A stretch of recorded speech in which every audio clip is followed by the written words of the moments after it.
Whenever you keep giving without limits, your value goes down. Greetings, guys. Welcome back to my channel. My name is Monette. This is my channel, Evolve with Monette. For those of you that are new here, I'm a professional intuitive empath. So good to have you sharing energy with me today. Come on in. Thank you for inviting me in. Let's get into the work that the angels want me to say to you today. Whenever you give without limits, your value goes down. I'm like, this is early morning doing meditations, whatever, and this just dropped into my spirit because this is a lesson that I have learned.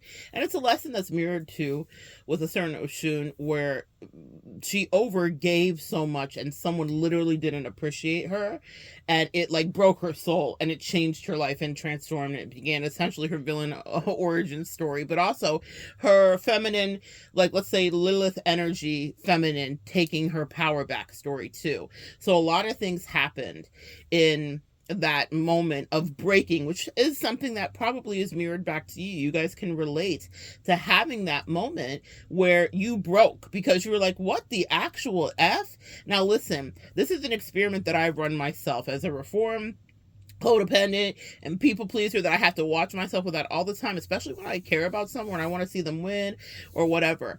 The second I start giving, the entitlement quotient goes up if someone's heart's not ready to handle that, or if they're not self-regulated, or if they're dealing with mental illness, or they have demonic attachments, you name it, whatever is happening. And they could just be a regular person with none of those things. But if they feel like you're overgiving, they just secretly don't respect you, and it starts to surface more and more. So what they may have thought was like, this is amazing, will turn into like, I just expect this. Aren't you going to fix it? Aren't you going to do it? Aren't you going to whatever? And you can sometimes be set in as a test, but also, guys, sometimes you're tested yourself to see, are you going to keep up with this nonsense, or are you going to set a boundary with whomever is maybe expecting your certain form of generosity? There have been many times in my life where I watched people slip right into entitlement. That little demon got attached and they loved it. And that's who they were anyway. They were avaricious, greedy, maybe they were dealing in a poverty consciousness, and I would set a boundary with them to some way to be like, let's see how you handle this. And every time the test was failed. But what you need to know is that's your cue to walk away, or to stop giving in the certain way that you were, because they are going to continue to take from you, then be disrespectful AF to you, and look at you like, why won't you do more? And of course you're going to do that. And poor you don't respect yourself. The amount of people that I have been dispatched in to send love to edify, and to up level to some degree, that had the way of looking at me like I was a peasant, and like, oh, they felt so sorry for me, and oh, where's your self-esteem? And they had no idea that it was a test, but also it was a test for me too. And that's what I want to pass along for you. Yes, you can be a test dispatched in for people to see how greedy and ridiculous they will be and low vibrational, and you will not be surprised every time. But also, the divine's looking at you. How many times are you going to do the most for someone who doesn't give a fuck about you? How many times are you going to, I had a really powerful lesson one time with somebody who was, let's just say, a scammer, okay? And the game was played back and forth and whatever. After I learned what lessons I needed to learn from that game, taking my power back, stop giving to someone who has never had anybody give to them like that in their life. Never in their entire life living on this earth, according to them, according to their family, according to their friends. Never in their life had it happen. But with me, there was entitlement and nasty ass energy that came from that person. And I learned the lesson. So when I was faced with something similar in the future, I cut it off quickly. There was no this and that you got to benefit off from me. Fool me once, right? It doesn't mean that I hadn't been the fool many times, but what it means is that finally I learned the lesson that the divine was trying to get to me, which is when you overgive, you lessen your currency with the person. It doesn't mean that you can't show up, and it doesn't mean that, let's say if you're in a dating situation, there isn't a certain level depending on which side of the dating reality you're on, but it does mean pay attention to them. Pay attention to the gratitude or ingratitude. Pay attention to the entitlement. Pay attention to them being rude. Pay attention to them just assuming that you will do something for them that people in their life that are their loved ones aren't doing for them. And they don't have those expectations of them, do they? Oh, no. They can get away with giving them the bare fucking minimum, but from you, they want the sky's the limit because they see you as a lick and you're a dummy. They think that's their test to fail, but it's also your test to rethink. How are you dealing with something? Are you you doing the most for someone that doesn't give a damn about you. Also, people that have nothing will not appreciate what you're giving to them specifically. They may want everything, they may be avaricious and greedy, but they will not really appreciate it, because what does someone that is steeped in their poverty consciousness really know about appreciating value? They just want to accumulate like little crows, like shiny things.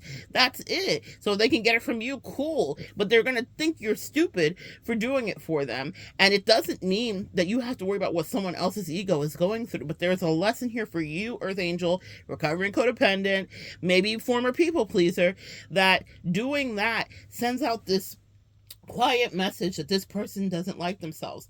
And it doesn't mean that you can't be a giver, guys. I am naturally a giver. That's part of my love language. I love seeing people be happy, knowing that the angels may have channeled what is right for them to some degree or whatever. I remember giving someone a gift and they were like criticizing it as I was like giving it to them. Like, these are people that are steeped in their poverty, like what they would or wouldn't use or whatever the case may be. And instead of just being gracious, you know, and they weren't autistic, they weren't on the spectrum, meaning there wasn't a real reason, there wasn't any neurodivergency, there wasn't a real reason for them to be that level of forthright. It was just because ingratitude will be ingratitude, and people that like poverty will not even know how to take or accept a gift. So don't overextend yourself to people that will treat you like shit because you're loving. I love to give. When I am in a good relationship with someone that I actually care about, when I have a friendship with someone that I actually adore, when I'm with a spouse or whatever the situation is in my life, there are ways that I like to give, and I will look to give more. But when I can tell that someone's ungrateful, I pull back that energy. Y'all, I'm whole ass married to a real person in this life, and that is not his love language to any degree, right? But I love pomp and circumstance and great big deals. So I remember in the beginning of gifting whatever, like, he would complain and he would be ungrateful. Then when I met his family, I realized, like, it's a thing in the family that comes from a poverty consciousness of a certain kind, just real talk. And it came specifically from my mother-in-law, that she would gift things, and she loves to give things, but she complains about everything that is gifted. And so I realized it was a personality trait, but I was like, I'm also not going to be here to get my feelings hurt. I'll tell you, me and my sister-in-law were planning something because we are both married to paternal twins, and so it's rare when we get to have them together, and so we wanted to do a birthday party for them. My sister-in-law and I both have a past history in culinary. She for many years ran bakeries and all of that stuff, and catering for the whole city and all that stuff, and I had my own small catering business. Even though we are both out of these businesses, we do have a background and cook and enjoy whatever. So we were going to throw a little party for our friends and family, and we're trying to please our husbands, right? This should be a no-brainer.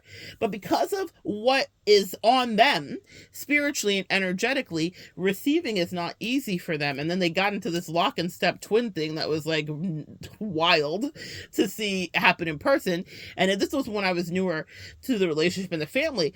And now I would have just cussed out everybody and said exactly what I needed to and stood my ground and whatever. But I was watching this and I was trying to see how to play it, because she was the twin that she was married to has a more different, challenging personality, let's just say, than my spouse. And also, I'm myself with my spouse, meaning I'm honest, I'm forthright, I challenge things, I ask questions, I don't just kind of roll over and play dead, etc., etc. So they have a different dynamic, let's just say. And so I was just watching, and as the other twin was being ungrateful and pushing it away, we go out of our way. We can't even extract out of these guys what they want to eat. So we're figuring it all out. We're planning a party for everybody. We're out of the state. We're out of both of the states we live in. We're in the state that they grew up in with their family, and we're doing this. We're ordering cakes.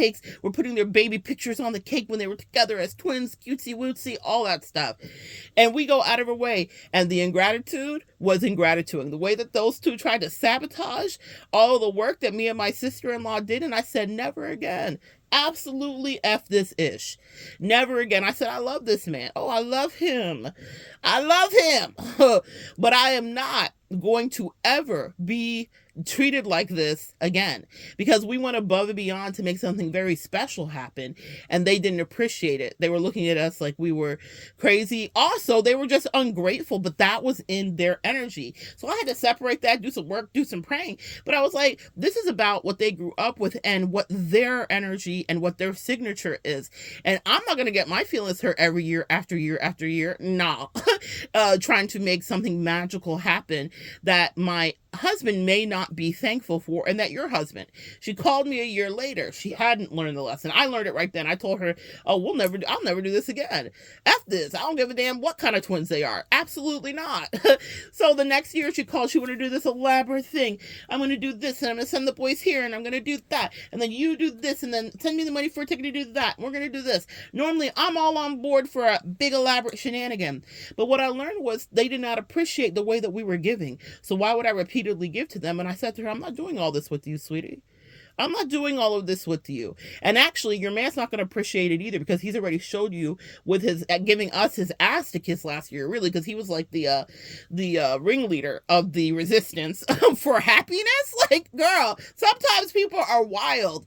So I was like, hey, broski-in-law, not on my watch. Not again will you have me lose my smile because you don't appreciate the way that I'm giving so beautifully from my heart. That's okay. There is an art to it. But when she called me the next year and wanted to do the most again for these ungrateful people, that's including the husband that I love to this day, I said, absolutely in no way. I'm not doing it, because I learned my lesson, because it was a very disrespectful way I felt that they had behaved, and ungrateful. And that is my biggest turnoff, is ingratitude and entitlement. Ugh, something in my Leo nature. Can't stand it. I can't stand it. It turns me off. So I was like, I'm not doing this. But she wanted to. And guess who didn't appreciate, again, all of her great efforts? And guess who didn't go through all the shenanigans? Me. And guess who was calling me upset? Because she just didn't understand why her husband couldn't see how she just wanted to please him. In reality, well, he sees, he just didn't appreciate it. Stop doing it. And then maybe give him one cupcake 7 years from now, and I have a feeling he might be grateful. And that was a theory I tested and proved in my own relationship. I stopped doing shit for my husband. I was like, oh, you don't appreciate it? That's cool. I know a lot of bitches that will. I know a lot of other people that will appreciate this. And so I'm going to do what I do. So I find other ways to give. And he actually learned to appreciate it later. It wasn't that I triangulated him. It wasn't that I threw anybody else in his face. It's that I just removed my beauty and my gift giving and my kindness and my grace. Oh my God, angels, you need to know that you give grace. Even the way that you love someone through a gift is grace. You don't need someone to whatever, just have someone have general gratitude. Also, I also know that my gift giving is on a level that it can make some people uncomfortable. And if they're not regulated, or if they do have family trauma and history where that's weird to them, then I have to ask what that is and be sensitive to that. But the lesson for you here is people will start to devalue you in their mind because they think you're always going to do the most. That broski-in-law of mine thought, I can give my wife my ass to kiss, and next year she's going to come back with even more elaborate, and she did. And he disrespected her again. And I said, what did I tell you, girl? I almost said her name. What did I tell you, sis Stren? I told you, no, don't do this, because they were ungrateful assholes. And I still love my husband, and she still loves her husband. But I am going to tell the truth. It was what it was. They were ungrateful, and they did not appreciate all the buzz and all the magic that we both created, and all the culinary delights and everything else. And I'm not here to just play happy trad wife. You will respect me to some degree. So even if I'm soulmate dating or whatever, the same is true. I watch people. How do they react when I'm giving? Do they just feel like I'm a simp and the giving will be never ending and that I'm just so infatuated with them? You get your fucking life. Everyone, I don't let people see that side. I just, I have a real sweet face. She's so into me. Am I? Say less. Let's see. But what I'm watching, what I'm into is, what is your real level of gratitude? What I'm into is, are you taking advantage of me? What I'm into is, are you naturally a scammer and a con artist? Actually, what I'm into is, oh, I almost said a thing. Anyway, I'm going to keep that. What I'm into is seeing where the truth is at. And no one, it doesn't matter if it's my husband, my friend girl, my girlfriend, my mama, my family member, because I have tested this theory with many. When they want to act entitled and ungrateful, then you will get not a goddamn thing from me. And I mean that.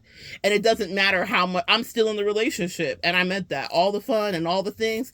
Night, night, that's it. That doesn't mean that it alters our life. It just means he showed me how he felt about it. And until he corrected his nonsense and started acting like he gave a damn, then I wasn't doing any more. There was no more magical gifting plans. And he figured it out. Took us a couple years to get there. I come to you as my husband is reformed today and understands how to have gratitude. But whenever I see those old demons from his history and family history want to rear their head, I look at him real firmly. What were you about to say? Because if you make me feel any way about this, then we can go back on hiatus. You need to be able to remove your energy from people when they are being ungrateful for what you're doing. And at the very least, if it's not your full energy, stop giving them a damn thing.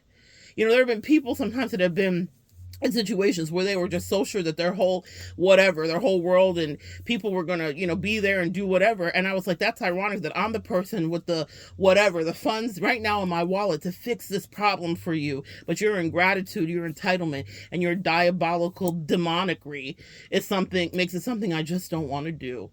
And while you think you got so many people that would give to you on this level, they wouldn't even fucking give to you. They roll over and go back to fucking sleep. They don't give a damn because they do not care about proving to you anything or giving. But the person sometimes that's in someone's face that's actually willing to treat them great or bless their life or change their whole trajectory is a person that they will have an ungrateful attitude because they just assume they're entitled and everything from you they think should be free when they couldn't even get a fucking half a glass of water if they were thirsty from people that say they love them. So let them learn that lesson. I love pulling my energy away when I see entitlement because now I know you deserve exactly what your life is. Whatever way that you're struggling, that was the struggle you're actually immersed in and supposed to be in because you haven't learned the lesson of real gratitude. It's like a Disney movie. The heart will always be tested. What's the truth? So test the hearts of those people around you or allow them to be tested. But trust the intel, unlike my sister-in-law, as to what you see. And don't be on a feedback loop where you're like, well, if I give again next year, maybe he'll be nicer to me. Fuck him. And I told her that. I said, I love these men. I love these men. They are good salt of the earth men to a certain degree, but that doesn't mean that they don't come with their own heaping helping of fuckery, just like we all do. Our job here, sister-in-law, is to not let them beat the life and the light out of you. And what I mean by that, is not literally beat at all, but what I mean is metaphorically by someone beating you down by not being kind to you or not being gracious. But people will only do what you allow them to do. Okay? People will only talk to you and treat you. I literally gifted it to people when they were complaining about the gifts. That is such a turn off to me. And I know, oh, you will always be sick in poverty because you can't even accept something that's nice. Then, but also the check on our side, Earth Angels, is, are you doing it or overdoing it for someone that's not treating you right? Take inventory, take stock, take intel, and see how they treat you. If it's less than well, if they're giving you feedback of what all their family thinks about what you're giving or what you're doing, pull out. That's a toxic coven and tribe or whoever that you cannot affect their life. They like poverty. They like struggle. They like having something to talk about. They're bored. Nothing else is going on in their life. So they want to talk about how they're struggling and trying to fight, how they're trying to save money, get a few dollars and what they can pilfer and who they can scam from. And you were just a lick to them to a certain degree.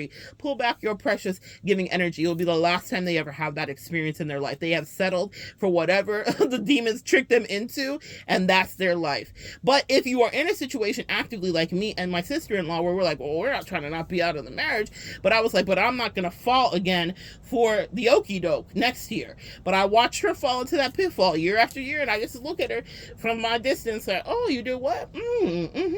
Oh, he was mean again? Okay. See, that's a situation that got rectified in my household because I pulled my loving, giving energy away. I still was wife. I still showed up. Shopping lists were shopped. Lists were whatever. But if you're going to give me grief every time for doing my wifey endeavors, then I'm not going to make it so easy. I'm not going to give so freely. And you could get fucked and I could still love you happily or unhappily married. But the point is I will have my integrity and I will have my sense of self, and I will not be going to the depths of what is their or their lack of emotional wealth. That is something they may need some therapy for. Now, again, I don't know that my husband is quote unquote fixed, but I know that I rectify the behavior by stopping the overgive on my part. I stopped doing the most, hoping that it would not only keep him close, but that it would feed whatever previous codependency or people-pleasing things that I had. The angels had to pull my collar and say, Miss Ma'am, we don't give a damn who you're married to. No one gets to disrespect or treat you the way that people would like to treat you. We don't give a damn who your soulmate dating. These hoes ain't loyal and they are hating. So stop giving them shit. They deserve nothing. Let them be exactly the kind of impoverished that they actually desire to be. And that's sealed in their fate in all perpetuity forever in reality. We love that for them. Stop being a blessing to people that are spitting in your face. Because at the end of the day, if you repeatedly allow it, it is your disgrace. Meaning people can do something and then God can deal with them and make that their karma. But if it happens repeatedly, like I can see, there's almost like an Occam's razor here. Like I can see how people's respect diminishes the more that I'm kind to them, which is unfortunate. Not everybody is built for it. There are a few people in my life that I can send something to and they are genuine. And I try not to overdo it. I can also be overwhelming. We have real conversations. I know what my part is, but I also know that if I love you, I'm going to give. So I don't want anybody in my life that I can't get to or I have to think, are they trying to get me? Are they disrespecting me? Do they really appreciate what I'm doing?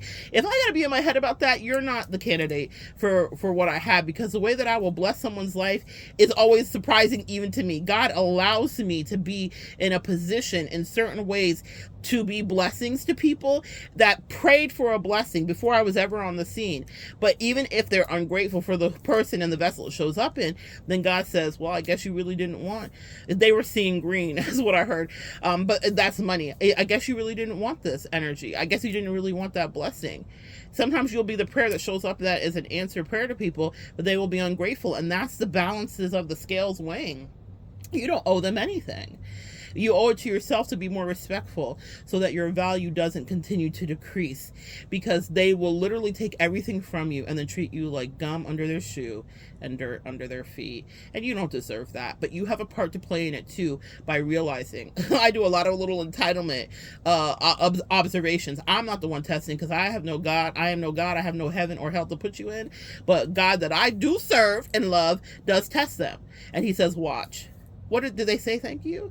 Did they even acknowledge? Are they just expecting? Are they expecting from you with entitlement something that people that are actually in their life supposed to do this thing wouldn't even fucking do for them? Wouldn't lift a finger, wouldn't open their wallet, would gaslight them out of an opportunity? That part. It's happened on multiple occasions with different people. And it's all people with the same impoverished heart. They are like, well, why am I not getting more? Why is it not happening? It's because you're terrible, because you're horrible. And that is exactly what your portion is your greatest fear, which is poverty. Because when an earth angel passed by, you treated that earth angel like it wasn't a star in the sky, like it was a flashlight that had died, and you threw it in the trash. Well, then that's what they get. Some of you guys are in active situations like my sister-in-law and like myself, but you got to keep your foot on the neck of those people and teach them how to treat you. It wasn't always easy. I was playing right in my face about my husband when we did that 20-twin thing. I was like, oh my God, who is this? It's so funny. When a twin gets with a twin, like you see their real personality. So because they don't live together, obviously, we were not seeing the real personality. But it's the first time. I will never forget being up there, and it was in the beginning of our relationship. And I was like, who the fuck is this?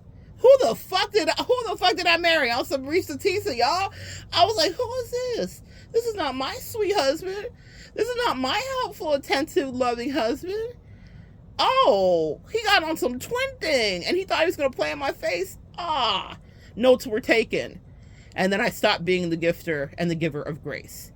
And he missed it. And I did not immediately replace it when he missed it. I let him sit in that, because you have to know what your worth is. He was wild. They were wild as a Taliban. Fucking terrorists to us on that beautiful week that we planned. And I said, never, ever, ever again. It's okay for you to put your boundary down and say never again for you too. And it doesn't mean that you don't love the person sitting in front of you, but it means that you need to love yourself more. Because trust me, those entitled, greedy people think they love themselves, and they don't give a damn about how it drains your energy, your pockets, or your spiritual wealth. They don't care. They will siphon and take everything from you and then talk about you like shit still. So ask yourself, with your free will, is that the way you want to spend your life, investing in the people that will treat you like you're disposable? Save your giving for people that will actually appreciate what you're doing for them. Save your gifting for people that actually see the value of what you're giving. And also that have healthy boundaries too. It's okay if that's not something normal for them, but they need to be at least mature enough to articulate that to you. I had to do, detective work and spiritual work to figure out and observe the family dynamic to figure out what the fuck is wrong. What's happening here? Why is this weird? Oh, it's a mother thing, or it's a way they grew up thing, or they're a big Catholic family. Maybe gifts didn't come a dime a dozen, so this may feel uncomfortable for them. I did understand it, but that didn't stop bad behavior and me standing on business, right? I compassionately understood from a more therapist side why. And even with the people that were avaricious and greedy scammers in my life, I understood their broken parts as to why they would behave the way they did, or why they thought it was okay. I saw their codependent attachments in their family and why they were trying to come and attack me because those people never had anything. They didn't want their person to have anything. Yeah, all that. So I did all the therapy work, but I didn't tell them all that because at the end of the day, it was about my disrespect. You are also part of the lesson, Earth Angel. And that's the thing we do all that emotional soul work for everybody else. I could have fixed each one of them and said, beep, beep, beep, bippity, boppity, boop. This is what it is. But I just let them be assholes to me. And then I went on to take back my sovereignty. I was like, okay, you don't like stuff? Cool. You don't like kindness, consideration, and surprises? Awesome. That is now noted universally forever. Okay? That's not just about you. When you pull your energy away, that is a call of justice from God in a specific way for those people that were in your life. If you were dispatched in to do a certain thing and be nice or kind, and people spit in your face about it, then for all time, that's their reality. Even if you're not in their life, God sent you in to see, like, is this person ready to really receive like they've been praying to for me? And he's like, oh no, I guess not. I guess I wanted to come in a certain way, in a certain whatever. And ironically, it's not coming from the people that they think love them in their life, but it came from you. But that's not something that they wanted to partake in. So now the onus is on you to pull your energy away. Don't you stay there to be repeatedly disrespected. There was no gifts. There was no magic presents. There were no surprises in the subsequent years after my husband tried me and surprised me with bad behavior with his twin in the cut with his twin. He was vibing and they were rude and it was ridiculous. And I told him so. I didn't wait. That didn't take years for me to say. Right on that weekend, I said, you showed your natural ass and I will never again, for either of you to do all of this. And I meant that. And my brother-in-law apologized. No. You were an asshole, sir. People know what they're doing. Well, it's not that I didn't. Yeah, you didn't appreciate it because you were an asshole the whole process. It wasn't one moment. It wasn't a bad day. It wasn't a bad mood. It was nastiness because you don't know what to do, I guess, when giving happens to you. But that's okay. I'm not your wife. Those are not my mistakes to make. With my husband, I cleaned it up online. The piss you will no longer take. Put some respect on your own name, for goodness sake, because people will take from you and laugh at you. And y'all, you don't want to deal with that. You're not Boo Boo the Fool. It's also a thing that can happen is if you stay to give to people that don't really, you're no longer assigned to, because people break soulmate contracts and whatever you're dispatched to do so quickly with disrespect. Anyway, that's how it works for me. And so if you're continuing to give, then you're out of order, actually. And so let's just say they could take everything from you. And then you're like, but God. And God's like, no. I told you had to take responsibility. At a certain point, this came back to you. And you had to see that they were unappreciative. You had to see the test that we were levying and observe and see how they answered the questions on that test or how they behaved or moved in those moments when they thought that no one was watching. Cool. That's really what they think about you. People will let you know how they think about you by how they treat you. Believe them. It's not what they say. He said, I'm sorry, and. But what he did was show me his ass and really try to sabotage our plans. Literally. sabotaged our plans. I told him, I'll never forgive you for this shit. I'm an earth angel out here praying every day, but I said, I got my good eye on you, sir. And in the future, for any future vacation, I set the firmest boundaries with that brother-in-law. I don't let him try to control Ish because he loves to do that. And I'm like, I'm not married to you, sir. And I'm always pushing back every single time. And so much so that they're like, damn, like, does Monette like us? But I see you too. I like you, but I'm not with the shits with you, because I realized with you, if I give you an inch, you're going to be across in Kazakhstan somewhere. You're going to be in Ibiza somewhere if I give you an inch. And so I had to put my boundaries up and protect myself. And also know that if the twins were uniting, that there could be shenanigans afoot. There's always a little pep talk I give to my husband before any family event. If you want to try it with your brother this time with me, let's see. Because I'm showing my whole black ass. No more of the demure, you're very mindful. Fuck that. That's how I was in the beginning. But now I'm in. Not just in, but now I'm more comfortable in my skin. You see, I've been with my man for a long time, y'all. So I was a definite different way because I wanted to save face, and I was the only black person in the family. Well, it's a tale as old as time. That's my life every day. I'm very used to that dynamic. But I said, you know what? I will no longer say what I don't need to say. That brother-in-law tried to sabotage me all kinds of ways. So I said, oh, you want to be an adversary? Say less. It's Mortal Kombat, and I will finish you every time. Now he's like, damn, do you even like me? Sometimes, maybe. I don't know. But what I'm not going to do is have my self-esteem battered because you don't know how to receive, and because I'm not listening to my higher self so I can release this and let it go. So hold yourself. Speak your truth. Have boundaries. I don't care if they don't like me. They still got to be around me. Oh, well. Because I am that auntie. The rest of the family likes me when they say, Ocho Cinco wanted me. The rest of the family loves me. And I don't give a damn. I stare him down every time. But it's because he tried what was inside of me that was divine with his ingratitude. I'm not your wife. I'm not playing these games with you. And if you're rubbing off on my husband, that's something you just don't want to do, because guess what's going to happen? Now it's misery for everybody. Sometimes you have to flex yourself a little bit so that people will understand. I know you thought it was sweet, but it's a whole different reality. I'm not the sweet little empath earth angel doormat that you thought I was. Keep laughing in your group chats. Keep thinking it's super funny. Laugh at the people that would never give you an ounce of their time, energy, or money. Laugh in poverty. You know how they say laughing in Comic Sans? Laughing in wingdings? Laugh in poverty. We love that for you. Laugh in lack. Laugh in absence, because you are nothing but abundance, Earth Angel. So when you are dispatched into someone's life and they don't see it for you or from you, remove your energy and see if they can replace you and make another you. It's a fun game that they can never do. And that's the message and the spoiler alert. There's only one you, and you better treat yourself like there's only one you.